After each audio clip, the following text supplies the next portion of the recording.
உலகை எழுப்பும் ஞாயிறு அங்கே குடியிருப்பான். அவன் ஆனை முகத்தனின் அடியவர் மனத்தில் ஒளியாய் வந்து கொலுவிருப்பான்.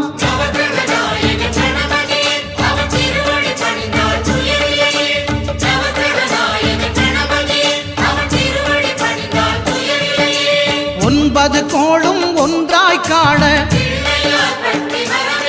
அங்கு கற்பகம் என்னும் கடவுளின் மெய்யில்